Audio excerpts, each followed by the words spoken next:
Hello, everyone, and welcome back to Honest Careers. Today, I'm interviewing Daniel Valentin, and we're going to be walking through his ability to move past a really serious disability, his struggles through multiple business ventures, and his ultimate decision to take a job in corporate finance.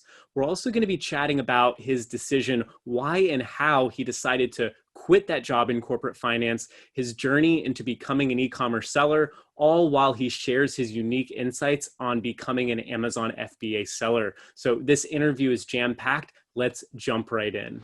Hey, everybody, welcome to the channel, and thanks so much for joining today. We have a very, very special guest, Daniel Valentin, and Daniel has a very interesting story. When I first met Daniel, we were roommates. We were going to be living together for the entire summer, living in Cebu. And as you guys can imagine, you're probably thinking the same thing. You're looking at Daniel and you're saying, okay, there's something a little bit off. And I remember seeing Daniel for the first time, and it was a little bit uncomfortable in the room. There was some awkward silence, and he's like, dude, I know you want to ask me what's going on.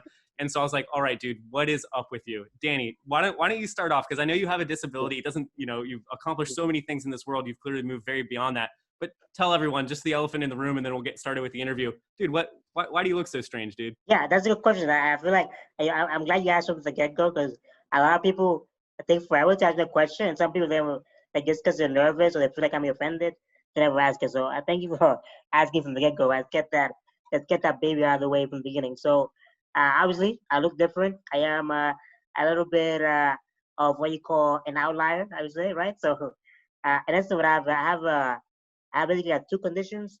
One is probably the most common, or the most known one, which is scoliosis, which I'm treating for that. Scoliosis basically the curvature of the spine. And then the second one, which is the one that you actually see, the one you notice is like, okay, this is what really makes me a little strange on the physical part is from the first time you see me. It's a very rare condition called Charcot-Levin syndrome.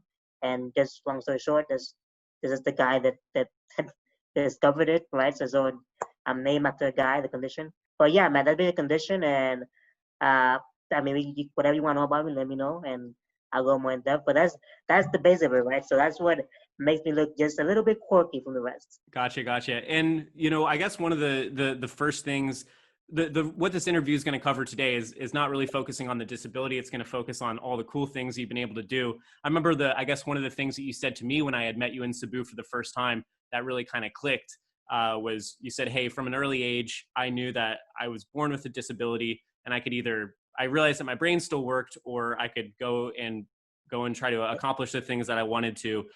You could like kind of look at the disability and let it get you down, or you could move beyond that. Before we get into your background and what you've done in terms of entrepreneurship, do you have anything to say about that, or any motivation Yeah, for other people? my condition is visible, and everybody can see it, right? So, but everybody has their own challenges, right? Mine just happen to be more of a physical nature and more obviously more visible to others. But look, man, I was blessed, right? I would say that I was blessed to be born uh, at the right time, to the right family, in the right country, right? You take any of the three components away, and I probably wouldn't be here, and I wouldn't be who I am, right? I was born at the right time where medicine allowed me to stay alive, because the reality of life. I was born to the right family because I had a family that really didn't baby me, right? They really kind of is, and that's the main thing, right? Like, it's all mindset. I think the main thing is all mindset, right? Because the reality is, my condition is not gonna go away. And like you said before, right? Like, yeah, we would have a few options, right? Either two options. Either you let the condition define you in a negative way, where it holds you down and it kind of defines you in a negative thing, like, oh, I can't do this because, right? Or use it, which I think the most productive way was like, okay, there's my condition. There's not hiding under the rug and ignore it. It is what it is, right? Figure out these are my limitations. Like, I knew early on that, and I think my family, and especially my mom, because from the early beginning she didn't baby me and kind of hide, hey, and it didn't hide me and say, hey, Danny, you're perfectly okay. No, you're different, but it doesn't make you any less than anybody else, right? Like, your body, you're not gonna become a basketball player, you're not gonna become a baseball player. You can't. Your physical prowess is not gonna be the way to make it in life, right? That's not gonna be it. So with that in mind, I learned early on that I'm not be physically prowess, but I got pretty sharp mind, right? And I just nurtured that. And that became my main thing. Like, whatever I do, I gotta make sure that is mind based, right? And again, that's what I was born in the right country, right? I was born throughout an American citizen in America where they value mind prowess over most things, right? Where having a good mind, even if you have a bad body, you can still make it very far in life, right? And with that mindset, it really changed, defined the way I went about my life, right? It's like no matter what happens, as long as I have my mind, I can make it, right? And it's always having a positive attitude. If you believe you can, you can't. And if you believe you can, you probably can, right? I love that quote. Yeah, that's one of my favorite ones. If you believe Yeah, you can, and if you yeah, can't, then you won't. yeah, I love it, man. And this is something I remember when I first met you. That's why it kind of clicked to me. You know, seeing you and the things you had accomplished. It's like, man, if Danny is this optimistic and this cheerful and has a good outlook on life, I really don't have to complain about. And so that's why it's always been such a good motivation. Now, I want to start to talk about your journey through entrepreneurship. And why don't you tell me how you first started with it? I know it's not like the most glamorous thing, and it's probably a little bit illegal, but yeah. what was your first jump into entrepreneurship? Yeah, that's very true. I usually don't tell you this to anybody really because it's not a proud thing, but it's the truth, right? Uh, uh, again, when I my first venture into entrepreneurship, I didn't call it that at the time, and I didn't see it as entrepreneurship. I just found it as a little kid trying to make money. I was a little kid, and I used to collect baseball cards. I know a lot of people collect different things. My thing was baseball cards, right? So I wanted to show my friends and people at school my collection of baseball cards. So I took it to school one day and I showed around, and I noticed that a lot of people like really show interest in my baseball cards and they're kind of like offering money to buy some. And obviously, I didn't want to sell my baseball cards. So I'm like, okay, Danny, let's put your thinking hat on. How can I keep my collection intact, but at the same time, let's make some money like that. I never really made money for on my own, right? Like I love the opportunity. Like, what up? I can make my own little money here. So I kind of just figured out that in the flea market they sell baseball cards. So I would go every weekend to the flea market and buy. And there's a part where I'm not proud of it. It's true. They're knockoff. They're not actual baseball cards. They're basically a cheap knockoff of baseball cards, right? So I would buy them for $1, right? Basically, I buy them both for $1, and then I always go to school the Monday or Tuesday afterwards and I take my baseball cards. And when people offer me money for it, right, I used to sell them for like 5, 10, 15. I think the highest I sold it for was like $40 or $50 for one baseball card. And I used to have that for a little bit, not too long, because the problem with selling things that are not legit, right, is that eventually your customer base finds out that you're selling that product, right? So very quickly, the parents of the kids found out and they wanted the money back. Now, I'm not gonna lie to you, I never give any refunds back, but I did stop the business real quick. Gotcha. So obviously, I love those kind of stories because I think it indicates, as someone who just you know that you want to make money, you've got this hobby, and you kind of went a little bit outside of the rules to make that happen. I think it's pretty hilarious that you never gave the refunds. Obviously, anyone No, watching this, let's only go with legitimate yes, ways to make money. yes, But that was very early on in your career. Now I understand when you got to college, right? You started a different kind of venture and something a little bit more legit. Why don't you tell me a little bit about how you first got into entrepreneurship, or you started getting surrounded by other people, that were yeah. making money from businesses? My first, I guess, foray into official entrepreneurship was uh, something called basically. And if you have the way watching this, you have families, you probably know about this. There's a little beanie or a little pacifier that comes with a little teddy bear attached or a plush toy, right? My idea is have the same thing, but have a plush toy where you connect it to any pacifier you want. Because the ones in the market right now, you gotta connect. It comes connected to the pacifier that it has, which is not. It's very limiting. If you're a mom with like 7, 8 pacifiers, now you gotta buy one uh, for only a plush toy. It's kind of limiting. So that was my idea, and I learned 3D printing. I went to the college 3D printer, and I hired an engineer because look, I'm not a I, I'm a great idea guy. I'm not a really great on computers or that kind of 3D print stuff. So I learned that whatever I can do, have somebody else better than me doing, right? And I tried that, and look, I'm not gonna lie, it failed. It felt miserable. I I love it, felt, man. yeah, I felt my ass, right? I felt my ass, but I learned so much, right? I learned so much, and I wouldn't change it for the world, right? That was my first entrepreneurship, but it was like failure, but it didn't keep me down, right? And I again, love that ties down to that's the beauty, right? Because look, again, my whole life is taught me like I fail all the time. Like that's part of life. Like I fail all the time. And my disability make things hard to certain things for me to hard to do, and it kind of really taught me to toughen up and kind of don't let one setback keep you down. Like pretty much for everyone. I don't think I've met a single person yet that has actually got it right on their first Yeah, shot. So that one obviously for the pacifiers doesn't work out, but you do work on something that does get a little bit of traction. Why don't you tell me about that? yeah. So the second venture, because look, man, I'm like, okay, this failed. I didn't like, I didn't quite understand it, but it's called, I guess you call it a pivot. I'm like, okay, this failed. What's the next thing to do? Like, what am I doing next, right? And trust me, it's like the next idea didn't come quickly. Like, obviously, the story sounds like I've came from one to the next quickly, but there's a little gap between just me thinking of ideas of like, okay, what's next thing? Because it didn't stop me from like it didn't the fear didn't keep me down. It kind of like motivates like next time I do better. And the next idea which eventually I came up with uh was basically uh texting and driving. How to stop texting and driving. I basically the idea was pretty simple was every car made after 1992 I believe had a computer on it, like a little a car computer to make it easier, right? And you can plug in. So my idea was you do a little plug-in on that computer where whenever the driver was driving, or the car was on, or they were driving, he was not able to text or do any kind of calls while he's driving through his phone, right? Because basically the little device would give like a signal that will stop it from working unless for emergency purposes, right?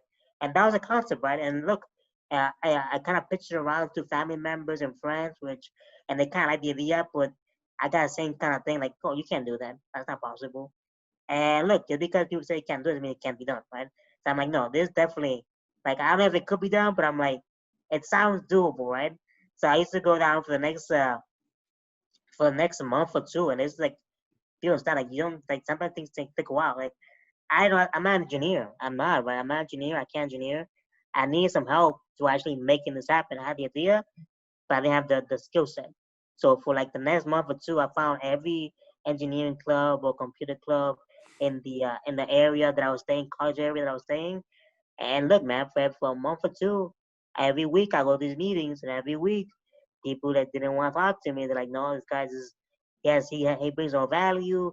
I gotta do the work. I'm not that crazy about the idea, but I just kept persistent, man. Like this is the main thing with me. Like I'm very persistent. Like every week, I stayed there every week, and eventually, I was fortunate enough to meet my co-founder at the time, Michael, and he was the engineering expert. And look, man, he was the linchpin to everything. And without him, it wouldn't have worked because he validated me to the rest of the people, right? Because after we got Michael on board as engineer, within 2 3 weeks, we had three people on board, bro. It went from zero, just me with a crazy idea, with nothing, to within 2 months, 2 months and a half, we got a group of 3 4 people. And again, I'm not paying them. There's no money. I'm broke, right? There's no money being paid. I'm just telling them on a dream of, hey, this could work. And we were blessed that uh, within maybe 2 months or 1 month of actually making the company, we actually had a working prototype. It wasn't pretty, it wasn't great, it had glitches, but it worked, right? It Yeah. worked enough to prove the concept, right? I guess what you call the MVP, right? And I said, this is enough. And we showed it to a few people, and we actually got interest from one VC that was open to the idea of maybe going to talks of going to funding, right? It was still early on. I'm not saying it was a sure thing, but the fact that we just got interest from VC was great, right? So that was an amazing experience. I love it, man. So there's a lot to unpack there, and I want Yeah, to go through a little bit and then jump into the next session. But so definitely a lot to unpack there because it's like you start one business, totally fails, right? Doesn't go yes, anywhere. Then you get an idea for a second business. mhm, You realize that early on, how this thing is going to be successful is you need some other people who have some technical understanding to get this thing done. And so yeah, you go around very persistent, just over and over and over again. No one wants to work with you. No one's ready to work for free. This is not the idea that they're looking for. Your family's doubting for you. And then eventually, after enough going to these engineering meetings, after enough going to these club meetings, you get someone who says, okay, I'll come and help you. And then after that, you guys are actually able to build a working prototype and actually show it to a VC and get some interest. Now, I want to get into the next part of the story, which is, you were talking earlier about having that corporate mindset, wanting the job. From what I understand, you've got two different directions to go in. You could follow this Yeah. idea, or you've got this real sexy, appealing paycheck. Tell me what decision that you went Yeah. with, and yeah, we'll go from there. We got the VC interest, right? And look, at that same time, I was basically graduating college, right? And I like to, I'm a very like, I think it's important to keep your options open. So I was still doing interviews for normal corporate jobs because I'm not, I don't got money. I'm basically broke, so I got to think of a backup plan in case it doesn't work. And I ended up getting a few banking offers from college. And at that point, I'm graduating, and I got, I guess, the red pill, blue pill, right? Like two options, A or B. Do I take the sexy or like the exciting adventure of keep going like go to the VC route? Maybe we'll get funding, right? We'll go to meetings and maybe we'll get funding for that VC. We might not have. Like it was still an unknown. Or do I take the sure thing and go to a corporate job and see where that goes, right? And that was very tough for me. I think, and that'd be tough for anybody, right? Like, how do you choose where to go? And I had to make a tough choice because it wasn't just me, right? Because uh, if I left the startup, there were three other people besides me that were working the startup, right? And they were committed to it, right? They were committed to it, and they were okay with going all in, right? So that was a tough choice for me, and like, and really kind of build your bones in a sense, right? At that time, I chose that I did a very deep soul searching and kind of had a very honest talk to myself in the mirror. Right, I think it's important to be honest with yourself about what you are and what you aren't. And I thought that at that time, I wasn't a person, I wasn't equipped enough to really make that idea into a successful venture, right? I didn't feel that I was ready or able to really take it past the point that I had it, right? So I said, okay, I think it's best that I'd go the corporate route and kind of learn a little bit more on that side, right? To see what I can learn from there. And look, to be honest, have a reliable paycheck, right? So it was kind of important at the time. I wanted to feel like success a little bit, right? My family puts investment in me from a little kid, right? To go to college, and I want to just, you know, make them happy and have a more stable life at the time. So I chose the corporate route. I totally follow that. And, I think we're probably right around the exact same time frame, and our Yep. stories are about to intersect in just a minute. Because you and I did a very similar thing. We were getting to the point of being done college. You go and take a job. I go and take a job. But I think we end up at a very similar point in time. So what happened next then? Yeah, so I got into banking. Fast forward about 2 years, I was in banking for 2 years, which it sounds like a little, but in my time, it felt like forever, man. Those 2 years was long in my mind. I was not happy. Look, I'll be honest, man. Like, I was grateful. I guess I had guilty remorse, right? Because it's hard to like I did not like what I was doing, but at the same time, I felt guilty about it. I felt guilty about not being happy of having the job that people die for, right? I was one of the youngest in my division, if not the youngest, making really good money. I was living in the great city of Miami at the time. I mean, it seems like the dream job was banking, right? It's like the dream job for most, and here I am, and I couldn't be more miserable. I was, I Yeah, was, I was, I was miserable, and I would call my family and like let them know. And it's kind of hard, right? Because like, how do you tell people? How do you tell people you're miserable when everything sounds so good, right? sure. Uh, so my mind's like I'm gonna keep doing this for a while, and just there's my life. And then about 2 years in, a buddy of mine, which is my buddy and your buddy, right? Kind of the linchpin between you and me. Eric comes to visit me, which he used to be my old roommate in college. So small world, right? So he comes to visit me in Miami, and he kind of stays with me for a little bit. And while he's with me, I notice that he's working and stuff, and I'm like, dude, what the hell are you doing? Like, tell me, like, what are you doing for work? You just came from Europe and Asia, I believe you were at the time. How are you affording this? Like, how are you gonna? First of all, I can afford it. Second of all, how do you have the time to do this, right? Because I'm Sure. like, I'm making good money, and I can't take off for 40, 50 days. I will have a job to come back to. I'll Yeah. be fired, right? So, and he tells me, hey, I'm doing Amazon, which for me, look, this is how naive I am, or was, still am in many ways, right? How naive I was about like the all the e-commerce nonsense, right? Which like, I'm like, what up, Amazon? I thought only Amazon sold Amazon. He's like, no, no, no. Most people, most things you buy on Amazon are from third-party people, third-party sellers. I'm like, wait a minute, man. Let's sit down. Let's kind of just let's talk about this point by point. Throw me how you show me how to do this. And he kind of gave me like a rough thing. And I'm like, look, man. After that little meeting, I'm like, I was convinced, like, hey, if you if you say you can teach me, I'll leave my job right now, man. Like I'll leave it, right? And look, man, I don't recommend this. Like, I want to be clear. Like, I don't recommend what I did the next thing I did, but I don't recommend that. I might as a preface it. He said, okay. I gave my 15-day notice, and I left my job. Right. I had no knowledge in Amazon. All I knew is my buddy that was living with me for a little bit.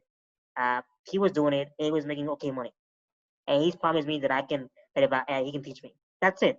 No products, no no plan, nothing. I'm not happy. What's always gonna happen? I go back to banking. So what? I'm here anyways, right? So I gave my 15-day notice, and we moved to Austin, Texas. Danny, tell us from your perspective. Is it a real way to make money online? How's it going now for you? It's going great. Right? I can't complain. Like life is like I live an okay life. I can't complain. Right? Full answer is yes, 100%. Like Amazon is definitely a way to make money online, right? So there's no, I'm sure it's gonna be a lot of such stories. You gotta have a channel that are probably Amazon sellers, right? There's no sure thing in life, right? Can you make Amazon money on Amazon? 100%. Do I make money on Amazon? Yes, I make money on Amazon, but I'll do that with a caveat, right? I was blessed again. I've been very blessed and fortunate in my life, right? I had a little bit of money saved to risk. Worst case scenario, I knew that I could go back banking. Third, the person I didn't learn from, the source of my learning, of my knowledge, was somebody that I knew firsthand that I trusted. Like I didn't, it's hard sometimes to learn to buy course when you don't really know that person behind it, right? There's a bit of a risk factor. I was blessed in the sense that I knew the person teaching me. And I've seen firsthand the sales that they did because they were living with me for a short time frame while they were doing that, right? So it was a very mitigated risk for me, right? So for me, it was a worth the risk. Like if you're watching this, you gotta really evaluate what's the best route for you. This is very important. Like just because I did it and I did well, I had a lot of things going for me. I was the I was very fortunate that the chips were my favor for me to succeed in Amazon. With that being said, I still failed. Man, like I mean it's clear. Like not every product I sold was a winner, right? And I'll give this caveat so that you guys understand. And I'm sure Tony, you know the story already, so I'm gonna you guys know I kind of gonna re saying what you already know about me. But when I first launched, like I launched with four products, right? I had enough capital to invest on four different products on Amazon. Out of those four products, only one really made it, right? There were like I do understand like there were two straight failures. Like didn't make me money, went to basically went to the red on those, right? One made me money because it was seasonal, only at one point, one time a year, like 2 or 3 days out of the year, right? Uh, and only the fourth one actually made me consistent money, and it wasn't crazy money. Like, it was okay money, right? But that was enough, right? That little success for me was enough. That okay, I got the idea. This could work. This will work, right? And from there, I kind of grew it to what it is right now, where it's a good business. I can't complain. I live a pretty good life, and more importantly, right, I think the most important about any kind of e-commerce or kind of this online business, it gives you freedom, man. Like even if you make the same amount or less than your normal corporate job.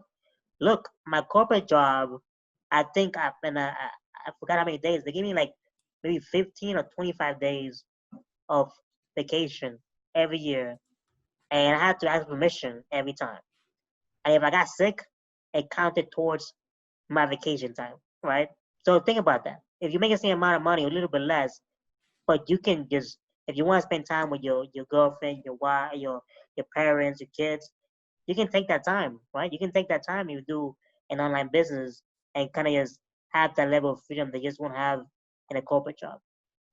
And that for me is priceless, right?